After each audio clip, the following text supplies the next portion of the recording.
This is Tina from TinaHeals.com, and today I'm discussing personality types based on your moon and sun sign combination. So, if you have your moon in Sagittarius and your sun in Aquarius, then this is your video. And guess what? With this placement, you are probably one of the most liberal, philanthropic, forward thinking individuals of the zodiac. So, uh, amazing. Let's get right to dissecting what it means to have your moon in Sag and sun in Aquarius. So, if you don't know about the moon sign, then you probably know only about your sun sign, which is the pop astrology, the column astrology, and although it's a very important aspect, but it's not the be all and end all of your natal chart. It's one component, a very important one, of course, but there are 9 planets in astrology. The sun, moon are also considered planets, and each of these planets they embody a certain archetype. Now, with the sun sign, the sun represents your exterior self, how you take your internal key and project it out in the world, how you want to be perceived, your dreams, your goals, your ambitions, okay, all the yang things, that is the sun. Your father is the sun. The moon sign, on the other hand, deals with your emotions, your feeling body, your connecting body, your everyday habits, your mother, the idea of nurturance, how you give and receive it, how you will be as a mother. So, all that is the moon sign, okay? And now, moon in Sag is definitely a very profound placement because Sag always looks for the higher truth. It is the 9th sign of philosophy, of wisdom, of higher truth, of knowledge, higher knowledge, of foreign travel, foreigners, publishing. So it's a fire sign. It's a male fire sign, Sagittarius, the 9th sign ruled by Jupiter, who's the higher octave of the sun, the spiritual sun, so to speak. And but the thing with the moon in Sag is that you have a need to be adventurous. You hate routine, regime. Boredom stifles you. You need to move around. Uh, from place to place, from people to people, because you just can't stay tied down to one person, not for a very long time. Once you mature, and I'd say past 40, you can fall in love very profoundly, of course, with probably someone from another culture, and you would adapt very well to wherever you're living because you are truly bitten by wanderlust and you want to travel and travel and travel, and not in the 5-star style of travel. You want to really experience that place. You want to live with the locals. You want to go to the local places. You want to learn a bit of the language. You want to eat the local food, probably cooked in a local's home. So this is how you are. You want to flit through things, you want to touch through things, and you want to expand. Jupiter is a planet of expansion and good luck, of course. So you just want to expand and expand, and this could be a problem because people can think you are a bit too much of a dilettante. That is, you move from one thing to the other without being focused or being grounded. The thing with Sag moon is you need grounding. No matter what, you definitely need grounding. Um, Being a fire sign, you tend to be so lost in abstract ideas and creative ideas and philosophical ideas because you really do ponder about some pretty high level. You do ponder on some high level questions like, who am I? Why am I here? So you're not very rooted to this world per se because you just pass from things to things and shapes to shapes and experiences to experiences, and you just want to, you know, with moon and Sag, there's this idea of uh, swallowing up life, just moving through life, and it can be quite exhausting if you're, if, as I said, you're not grounded. You've probably traveled a lot as a kid. If not physically because of other placements in your natal chart, then definitely mentally, spiritually.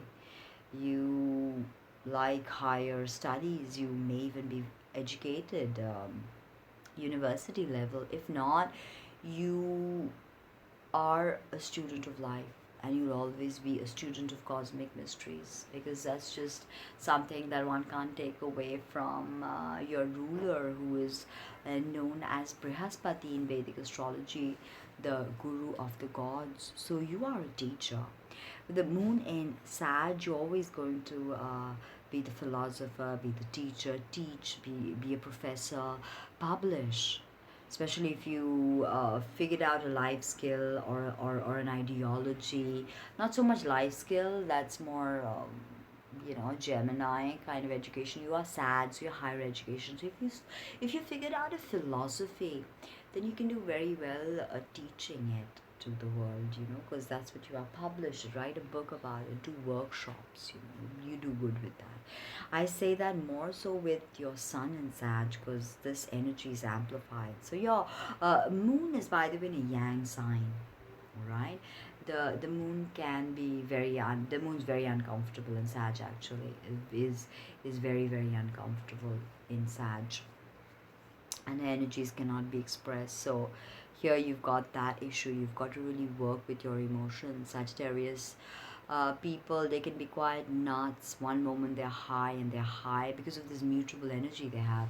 The next moment they're low, they're so down in the dumps, or they're despondent, they're nonchalant. They may run away from responsibility when they're younger, but post 40, they will stick by you if you or an idea or a certain lifestyle really appeals to them, and they feel they are wanted, needed, and they feel the higher vibrations, then they'll stay. But you can't gauge them.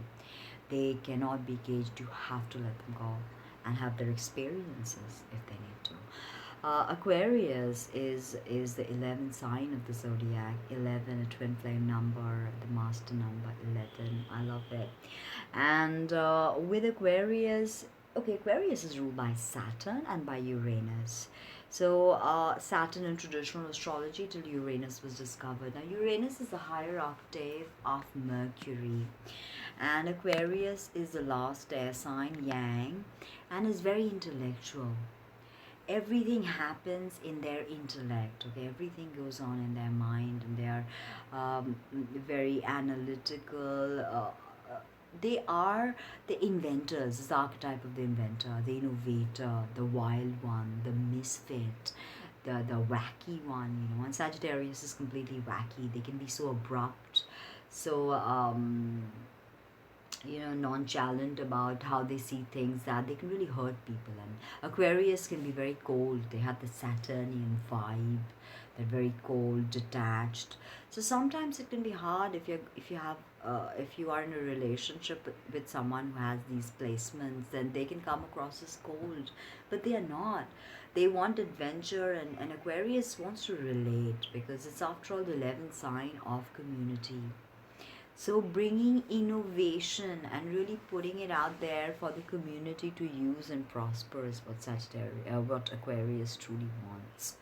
Okay, and Asaj is so good with understanding foreigners and higher philosophy, and Aquarius being all about the innovation, the quirky energy, the revolutionary energy. You can pretty much do what you want, especially with large communities and large groups of people. But make sure to complete tasks, because both these signs can be very erratic when it comes to day-to-day chores. Both hate regime and routine. Aquarius can be tremendously loyal, I think. A personal experience, they're tremendously loyal. They won't be loyal to just everybody, but if you have them as a friend, They are loyal. And as I said, once the Sag moon person matures, then they are super loyal. They're with you for life, you know. And as long as Aquarius has this need to experiment, and Sagittarius has this need to experiment. So sexually, this placement is one of experimentation. Whether you have the dominant side, the submissive side, whatever it is, this is one of exploration and experimentation. You hate the regular missionary, and you hate the regular, you know, domestic chores and regimes and routines. You're gonna get definitely stifled by it, but you're pretty blunt and very open in a way, because Aquarius, again, not deceptive, not manipulative, very open. You're not possessive. Both these signs are not possessive. They're very outgoing, very liberal, very progressive. So you've got it going, and there's a lot you can do right now with the age of Aquarius, with all these innovations. And Aquarius can truly understand the internet, by the way. Internet, by the way. Okay, Aquarius can truly understand the internet and how it works for large groups of people, and for foreigners having the Sag energy. So think how you can use the internet and how you can work with foreign people and how you can bring innovation to the table, because that's your hallmark. Sometimes you can be quite lonely, because both these signs, somewhere they are very alone, but I understand aloneness is not necessarily lonely. Aquarius needs to be alone. They just need to tune off from the bullshit of the outside world, and they need to just, you know, be lost in their thoughts. Okay, but you're a good friend, solid friend. I have friends with this placement, and they're solid friends. You've got a lot going on, so enjoy. I hope you like that video as much as I like making it for you. Don't forget to subscribe, comment, like, share. It means so much. And don't forget to check out my body of work. This is Tina from TinaHeals.com signing off. Bye.